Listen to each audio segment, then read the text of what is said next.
since we've done a book haul? Maybe not. I honestly don't know when I did the last one, but I've once again, as always, every few months, I tend to accumulate a decent amount of books, more than the normal person, probably less than the average booktuber, but I think maybe I have like 15 or so books over the last, I don't know, few months, so we're gonna go through them. And that's pretty much it. That's the gist of this video. There's not much else to say. So let's go ahead and jump in. And also, this video is going up like on Black Friday, which like, who's even going to be watching YouTube? I don't know. Maybe there's going to be some of you tuning in.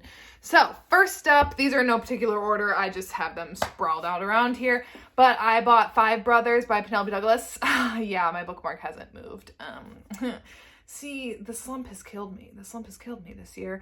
But Five Brothers, I of course had to buy this as soon as it was released, especially because it is not on Kindle Unlimited. So I needed to add to my Penelope Douglas collection. I mean, like, they're my favorites. So I of course needed it. Next one, this I think is the newest one that I just got. It's Bittersweet Love by QB Tyler. So this, I have the old cover, but this recently was the new cover that QB came out with for this book, and she sent this to me. So once again, thank you to QB. I need to do a reread on this. So I read this like years and years ago, back when I read the Bittersweet Duet. So probably like in 2021. And honestly, this is just like a short little coworkers, like spicy time. I don't know. And is it considered a novella? Because I guess how many pages is this? 163. Yeah, I definitely need a reread on this, but I really love this new cover. I liked the old cover a lot too, but I like that this one definitely matches, I think, like the other two Bittersweet Duet books. Oh, I just realized I took out my earrings. Whatever. Then we have some special editions. So I got these from the RIP book box. They are the From Nothing series by Nordica Knight. So they did come in like a slipcase. I didn't get that down. But it is Garen Park and Lot 62. And this one, it's 2 books in one. And then this is Knock Knock. This is Nate and Zavy. So 3. So books 1 and 2 and then 3. And they have these, like the sprayed edges, I'm obsessed with on these. These are not, I guess, like necessarily my favorite. Like, I don't really like this cover. I like this one because I like the shirtless moody men. I really like these editions otherwise, and I just think like the sprayed edges are so fun. The little like to-do list for them is fun. The spines are like cool. Like, I love the foiling on them. Like, again, it's just, they're like really, really fun editions.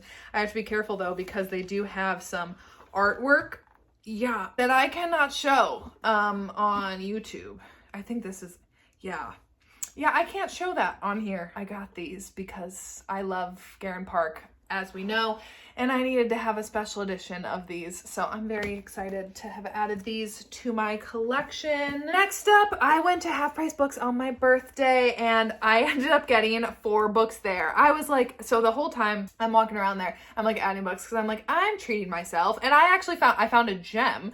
But I was like, there are some books that recently came out that I want to get, and I'm treating myself because it is my birthday. Well, and then the person that I was with ended up getting me the books for my birthday. I did end up getting 4, and that was very sweet. I was very excited about that.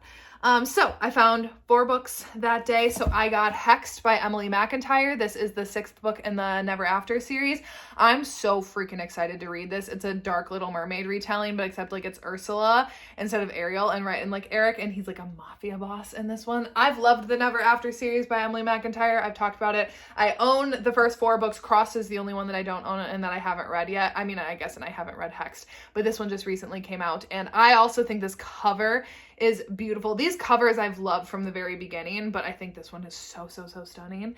And yeah, I cannot wait to read this one. I honestly might take it with me for Thanksgiving. We'll see. Then I also got The Striker by Anna Huang, because of course I needed to own her. I love Anna's books. You actually, well, you can't really see them. There's all my Twisted books, my beautiful Twisted series collection. I love Anna's books, and I'm really excited about The Striker. I have this one on my TBR. I currently have the ebook downloaded, but I'm really excited to get to this. I'm not the biggest soccer fan, like out of all sports and sports romance, like soccer is probably the one that I care about the least. But if anyone's gonna make me love a soccer player, it's gonna be Anna Huang. So very happy to add this to my collection, because now like I own all of her books except for her like first series. I've never read that, but otherwise like I have all of her books. Then I also got the Dixon Rule. This one was only $8, which was really surprising to me because I feel like when I've seen it at Barnes & Noble, it's like $17. So that was a great deal, and it's in like perfect condition. But I read this earlier this year. I loved this. It was my favorite book that month that I read it. And it's the second book in the Campus Diaries series, I think. But I'm really sad that the third is like going to be the last book, right? Isn't it like the Charlie Rule or something? But I cannot wait for that book. But I absolutely loved this one. I love Elle Kennedy's hockey books, and this was no different. Loved it. So of course I had to add it. And then this was the gem that I found. I saw this book and I like FaceTimed Cheyenne from That Tall Book Girl because I was like, this is a special edition, right? I was like, am I seeing things? And I was like, it is. For Lucy by Julianne. This is a Hello Lovely box, signed, special edition, and it was $7. So I have not read this one yet. I know I have it on my TBR, and I've read A Place Without You from Julianne, and I loved it. And I have some other books on my TBR from her, so I was really excited to see this, and the fact that it's a special edition and signed, I was like, oh, that felt like a little jackpot.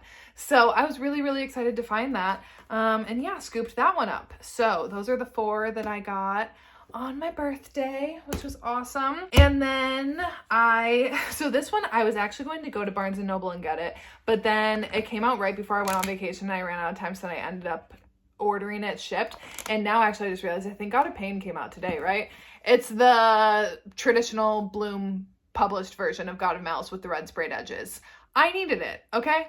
I didn't buy Rina Kent's special edition of these for $500. I held myself back. So instead I said, you get to buy all of the sprayed edition versions that come out that are traditionally published. You get to buy a third version of those books. So I got God of Malice. So now actually I'm wondering, do I have to run out to Target today? So I'm actually wondering, should I run over to Barnes & Noble? Because I think God of Pain came out today. I should check and see if it's in stock, but I think that one also just came out with the purple edges. I don't want to have to pay for shipping again when like Barnes & Noble's literally 10 minutes away. But I had to have this. I also want to reread the first like couple of chapters because I know that this was changed to like make it a little less non-con and more dub-con. And I'm curious, I know people have had a lot of feelings about that. I feel like if Rina Kent wanted to change it, then that is her prerogative. These are her characters, but I'm curious. I'm curious to see. And while we're on that, listen. So I already had the men covers of these, but like I said, I didn't buy Rina Kent special editions that she made because I do have limits apparently when it comes to book buying, and $500 was my limit. So I didn't do it. So instead I let myself get the discreet versions, the indie discreet versions of all of these. So let's run through them.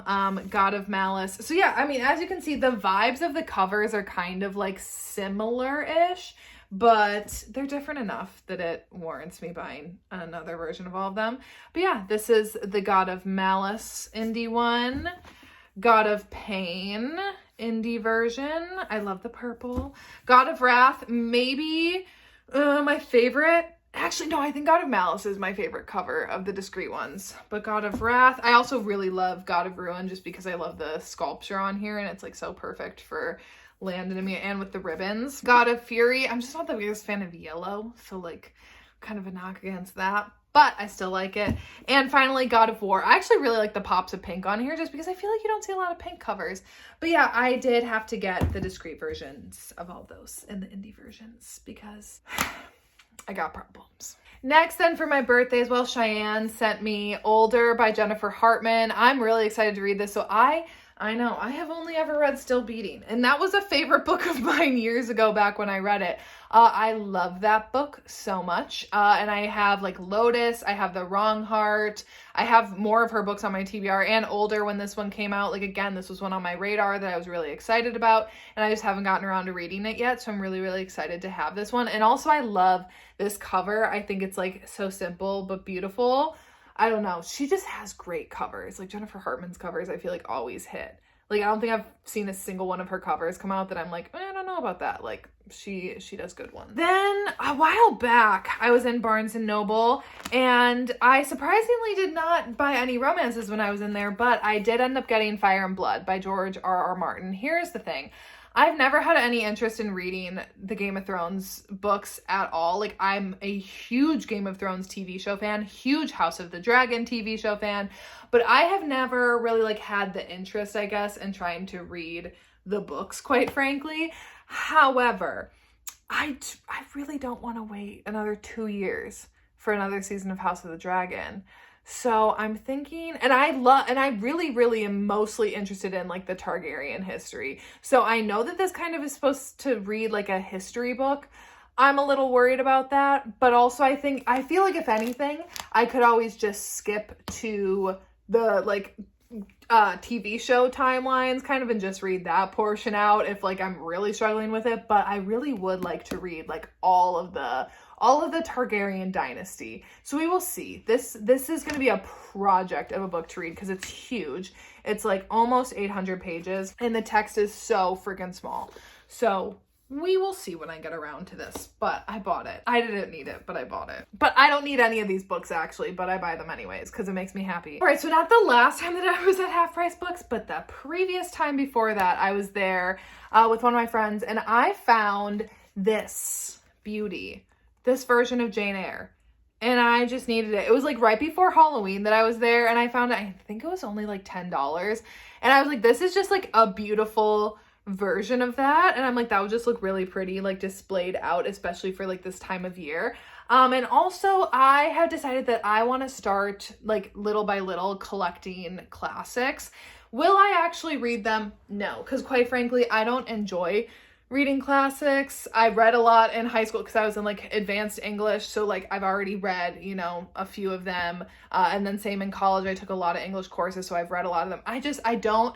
I don't enjoy reading them, quite frankly. However, I do think that they are like very important pieces of literature, and I kind of want to start collecting like banned books. You know, I just feel like that just feels right now to be doing that with all the book banning going on. So yeah, I really liked this edition of Jane Eyre. I think it's very pretty. And yeah, so I bought that. And for my birthday, Avery from Ava's Romance Reads, she sent me Vow of Deception by Rina Kent, which I was really excited about. And then I did not realize that these went out of print already, because then I was like, oh, I'll go in and buy the other two now that I have the first one. They're already gone. So that's going to be some hunting on like Macari for me or something to try to find the other two in the man covers, because now they're like all the man covers are gone. But I really loved this one and I need to finish up this trilogy. Okay, we're down to our last stack, and again, they're all special editions. So I have 2 Mystic boxes, which actually, so I get my Mystic boxes, I get my book boxes shipped to my parents' house because whenever I'm signed up, I do like the year in advance, and like living in apartments, like I never want to like have address issues, you know, if I move or whatever, so I use theirs. And they just said that they just got another box delivered, and I'm like, I literally just got one. But anyways, this is a bit of an older one. It's the T.L. Smith box that is it the Chained Hands duet? I don't know, but listen, these are some of my favorite editions they've ever done. I've never read these books. I haven't read anything by T.L. Smith, but I took them out of the wrapping because I was like, I'm keeping these. There are some that I do keep in wrapping thinking like, oh, I might end up selling those. These are so stunning. I love the foiling. I love the illustrations. Look at the insides of them. Like, they are beautiful. And even the dust jackets that are reversible, they're literally stunning. So yeah, I'm keeping these. I do really want to read these too. I actually went to read Chained Hands, and then I saw that it's not in Kindle Unlimited, and then I didn't want to buy an ebook when I own a physical copy of it, but I don't want to like actually read this copy either. So I don't know. We'll get around to it at some point, but had those. And then the one that I just got is the Psalm Sketcher ones, which again, I took these out of the foiling because again, I wanted to look at them, and also because these are on my TBR. But so this one is Sinners Condemned and Consumed, and this one is Sinners Anonymous. I think, is this the first one? And then maybe, I'm assuming this is a duet that then they put both in them. I don't know, but again, the foiling stunning. And once again, let's take off the dust jacket. Are you joking? That's insane. That's beautiful. So beautiful. So I'm obsessed with these. Again, I'm like, I don't want to sell these. I want to keep these too. But I do want to read them at some point, so that way like I can see if I actually want to. And again, the internal or the inside, they're beautiful. They are beautiful. So I love Mystic Boxes editions. They're so pretty. And last but not least, Melissa from the novel Aquarian. So, months back, when Saffron Kent announced that she was going to be doing a special edition at Love in Las Vegas at a signing, it was of The Unrequited, which is one of my all-time favorite books and my favorite book from her. And I've always said, I'm like, I want an unrequited special edition so badly. Actually, when we did the booktube box with Dark and Quirky, that was my second book. So like, you know, we kind of had to have like a couple options in mind just in case if like authors said no, whatever. So like, obviously QB was my first choice with Always Been You. And luckily enough, QB agreed right off the bat. But if like we wouldn't have been able to do a special edition of that, the next book that I wanted to look into doing was an unrequited special edition, because I feel like there are no special editions of this book, and this is stunning. This is stunning. So Melissa was going to that signing and she ended up picking this up for me. And Melissa, once again, I cannot thank you enough for this, because I made a whole, like I rearranged my shelves just so that way I could have this book displayed out. Like it's beautiful. Like I obviously love the original cover of The Unrequited. That is genuinely, I think, probably like one of my favorite romance book covers ever. It's just simply beautiful. But like this special edition, oh, it's so good. All of the like little details on it. It's so pretty. And it's also signed too. Like, I just love it. I love it. So very happy to have that to my collection. So anyways, I think that's everything. I was kind of waiting. I was like, should I wait to film this? Because I actually have 5 more books coming from Amazon that I just bought, because I did get some gift cards to Amazon from like my boss and stuff for my birthday. So I bought more books, but I didn't want to wait because then I didn't know what video would go up today. So instead I'll just add those to the next book haul and already get the next list rolling together for that. So anyways, that is it for today's video. I hope everyone is having a good Thanksgiving. And next week I will be back with Chat Chill and Get Ready With Me, and then TBR, and then we'll probably do wrap up like the week after. Although it's already gonna be December. Fuck, that really snuck up. I don't know, we'll see. I mean, those 3 videos are what I normally always end the month out with, so I guess we will just see what ends up going up in what order. But anyways, that is it for today's video, and I will see you when I see ya.